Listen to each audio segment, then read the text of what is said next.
All right, so let's talk about the ideal male physique. What does it look like? I'd love to hear your thoughts and opinions, so please be sure to share them down in the comment section below. I know there are some guys who feel that the ideal male physique has a lot to do with hitting the golden ratio between your waist and your shoulders. Now, I've been fortunate enough to be sitting at that golden ratio for several years now, in large part thanks to genetics. I have long collarbones, which means that I naturally have broad shoulders. I don't need to pack on as much muscle onto my delts in order to hit that golden ratio. I also have a pretty narrow waistline. At this level of leanness, I'm sitting at 29.5 inches. But there's some guys who have a 28-inch waist and they don't have to develop their shoulders as much, or their shoulders don't have to be as broad as mine are in order to hit that golden ratio and create that V taper look that so many of us strive for and we find aesthetically pleasing. Now, if you are someone who has narrow clavicle bones, there's a really good chance that no matter what you do, no matter how much you build up your delts, you'll never be able to hit that golden ratio. And it's really not something you should be striving to achieve. We're just working with what we've got. And if you're trying to do everything you can to make your shoulders bigger and bigger, I mean, there's a really good chance that it's not going to look very aesthetically pleasing. If your like shoulders are like really popping out sideways there, it's just not going to look natural. It's going to look like you're on synthol or something like that. So work with the gifts that you've been granted and celebrate that you're making the most out of the gifts that you've been granted. Now, I think there's a sitting at this golden ratio right now is likely a big reason why a lot of guys think I look huge in spite of being a smaller guy. I'm under 150 pounds. I'm 5'7" tall, short. Also, I think it's in part because like my biceps, my arms grow so easy. Just looking at weights, my arms grow. I really don't have to put in a lot of effort into my arm training. So a lot of guys tend to fix on the genetically gifted parts of other people and neglect to look at like how most of us have kind of lagging body parts. I love if my chest or my calves grew as easily as my arms did, but it is what it is. We just have certain body parts that respond better to the training stimulus than others. But in spite of some people thinking I look huge and hitting this golden ratio right now, there's other people who think I look small and have no business talking about muscle building whatsoever because I am such a small guy. Very subjective.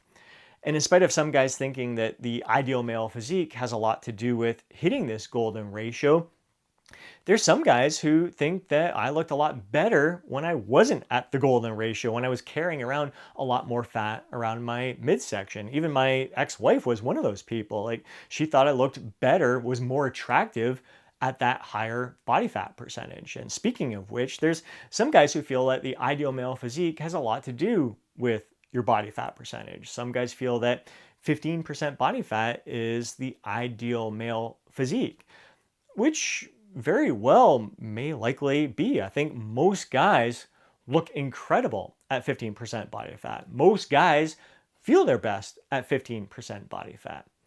Yet there's some guys who feel that the ideal male physique is more around 10% body fat, 10 to 12% body fat. Very subjective. And once again, there's some guys who feel that the ideal male physique, they think I looked better at 25% body fat in these before photos here when I was 178 pounds.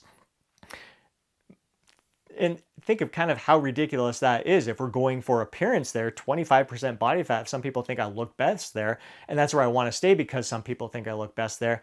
25% body fat increases my health risks for all the major diseases, heart disease, cancers, Alzheimer's, Parkinson's, all that stuff goes up when you're at 25% body fat and higher. Not to mention, when I was at 25% body fat, I felt horrible.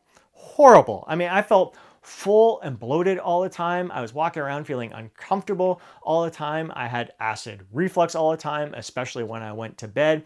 I felt lethargic and sluggish. My performance sucked, especially in any kind of athletics. I mean, bending over to tie my shoes, I had to take a deep breath in and lace up my skates and everything. Like, it's just, it was not good at all. So I hope that you can see that whether we're going by a certain ratio, a certain body fat percentage, the ideal male physique is very subjective. And even at this golden ratio here, like some people could hit the golden ratio, but they don't have much muscle mass either. They would look better if they did gain a bit more muscle there. Maybe that's going to put them out of their ratio. Like it's so subjective. Everyone is going to have a different view of what the ideal male physique looks like, whether it's your fellow bros or whether it's women, what they find attractive. Everyone has a different opinion on what is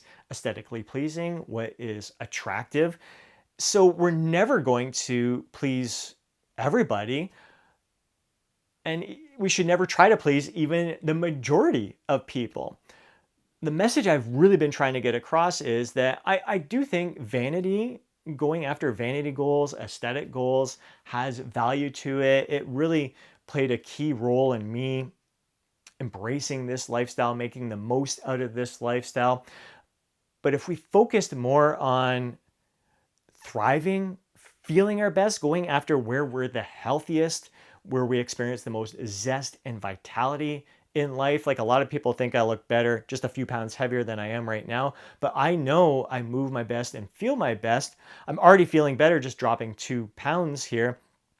Dropping another pound or two, I'm going to move and perform even better. If I drop much more than that, my performance and how I feel is going to start going down. So it's really, really important to be in tune with a level of leanness that suits you best. Really forget about what everyone else says. Like you may step on the scale and think to yourself, all right, a lot of people think 15% body fat is best. I'm now 12%. Maybe I should stop losing weight right now. No, if you think you're going to feel better by getting a little bit leaner, get a little bit leaner. Go after the goal. Not only the goal, the level of leanness where you're going to feel your best, but really focus on the lifestyle that allows you to thrive.